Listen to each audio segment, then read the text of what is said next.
ఈ వీడియో చూస్తున్న వాళ్ళు ఓం నమో నారాయణాయ అని కామెంట్ చేయండి. ఆధ్యాత్మిక సాధనకు అనువైన మాసాలలో వైశాఖ మాసం ఒకటి. శ్రీమహావిష్ణువుకి అత్యంత ఇష్టమైన మాసం కూడా వైశాఖ మాసమే. అందుకే దీనిని మాధవ మాసం అని కూడా పిలుస్తుంటారు. మరి ఇంతటి విశిష్టమైన మాసంలో శ్రీమహావిష్ణువుకి పూజ చేసేటప్పుడు తులసీదళాలను ఉపయోగిస్తూ ఉంటాం.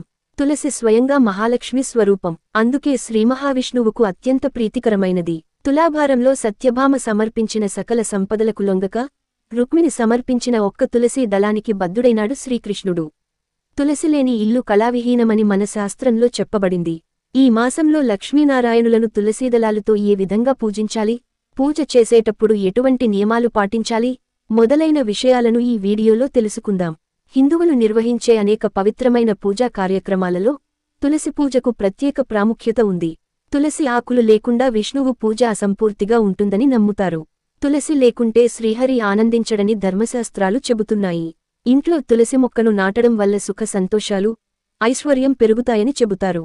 లక్ష్మీదేవి అనుగ్రహంతో సంపదలు చేకూరుతాయి. ఉదయం నిద్ర లేచిన వెంటనే ముందుగా తులసి చెట్టును చూస్తే ముల్లోకములలోని సమస్త తీర్థములను దర్శించిన పుణ్యఫలం లభిస్తుందని బ్రహ్మపురాణంలో చెప్పబడింది.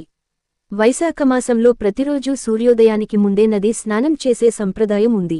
నదికి వెళ్లి స్నానం చేయలేనివారు స్నానం చేసే నీటిలో కొన్ని చుక్కల గంగాజలం వేసి ఇంట్లో స్నానం చేయవచ్చు. గంగాజలం కూడా అందుబాటులో లేనివాళ్లు కొంచెం పసుపు స్నానం చేసే నీటిలో వేసుకుని స్నానం చేయవచ్చు. ఇలా చేయడం వల్ల తీర్థ స్నానం చేసినంత పుణ్యం లభిస్తుంది. స్నానం చేసి శుభ్రమైన బట్టలు వేసుకున్న తర్వాత తులసి చెట్టుకి నీళ్లు పోయాలి. మహిళలు తమ పసుపు కుంకుమలు పదిలంగా ఉండాలని తులసిని పూజిస్తారు. తులసి మొక్క దగ్గర ఒకవైపు నెయ్యి దీపం వెలిగించాలి. ఇలా చేయడం వల్ల తెలిసి తెలియక చేసిన పాపాలన్నీ తొలగిపోతాయి. శాస్త్రాల ప్రకారం తులసికి క్రమం తప్పకుండా నీటిని సమర్పించడం ద్వారా లక్ష్మీదేవి సంతోషిస్తుంది. ఆ ఇంట్లో ఆనందం, శ్రేయస్సు ఉంటుంది. తులసి మొక్కకు నీరు పోసిన తరువాత తులసి చుట్టూ 3 సార్లు ప్రదక్షిణ చేయాలి. ఇలా మీరు ప్రదక్షిణ చేసేటప్పుడు కూడా నీటిని పోయాలి. మీ ఇంట్లో ప్రదక్షిణలు చేయడానికి స్థలం లేకుంటే లేదా ప్రదక్షిణలు చేయలేని చోట మొక్క నాటితే మీరు ఉన్న స్థానంలోనే నిలబడి 3 సార్లు నడవవచ్చు. స్త్రీలు, వివాహితులు, అవివాహిత స్త్రీలు తమ ఇంటిలో రోజువారీ పూజను ముగించిన తర్వాత ప్రతిరోజూ తప్పకుండా తులసి పూజ చేయాలి. వైశాఖమాసంలో ప్రతిరోజూ సాయంత్రం తులసి మొక్క ఎదుట ఆవు నెయ్యితో చేసిన దీపాన్ని వెలిగించాలి. మీరు వెలిగించే ప్రమిదకు కాస్త పసుపు కూడా రాసి పూజ చేయడం వల్ల ఆర్థిక సమస్యల నుంచి సులభంగా బయటపడొచ్చు. అంతేకాదు మీకు జీవితంలో మంచి లాభాలొస్తాయి.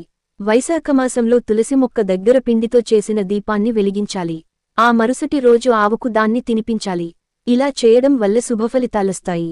ఈ మాసంలో సాయంత్రం పూట తులసి మొక్కకు హారతి ఇవ్వడం వలన వ్యక్తి జీవితంలోని అన్ని దుఃఖాలు, కష్టాలు, వ్యాధులు తొలగిపోతాయి. పూజ సమయంలో తులసి చాలీసా పఠిస్తే శుభాలు కలుగుతాయి. ఇంటి ముందు ఉన్న తులసి చెట్టు ఈ మాసంలో ఎండిపోకుండా చూసుకోవాలి. వైశాఖమాసంలో ఏదైనా ఆదివారం నాడు తులసికి పాలు సమర్పించి తులసి మొక్క దగ్గర నెయ్యి దీపం వెలిగించండి. ఇలా చేయడం వల్ల ఇంట్లో ఎప్పుడూ లక్ష్మీదేవి నివాసం ఉంటుంది. అంతేకాదు ఇంట్లో ఎల్లప్పుడూ శాంతి ఉంటుంది.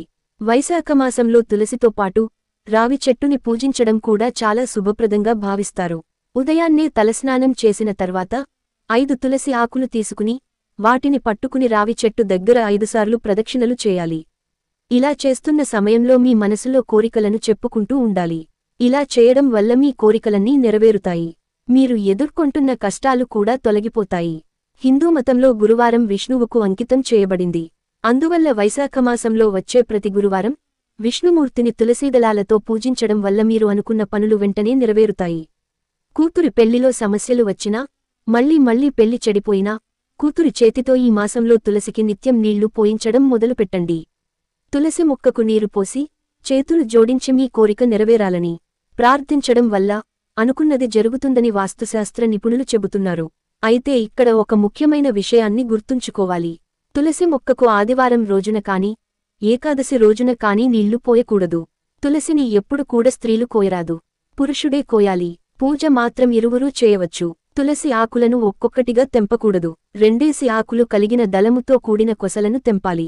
తులసి చెట్టు నుండి దళాలను మంగళవారం, శుక్రవారం, ఆదివారములలో, ద్వాదశి, అమావాస్య, పూర్ణిమ తిథులలో తెంపకూడదు.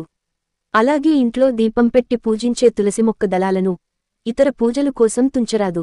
పూజకు తులసిదళాలు కావాలంటే విడిగా పెంచే మొక్కల నుంచి తుంచుకోవాలి.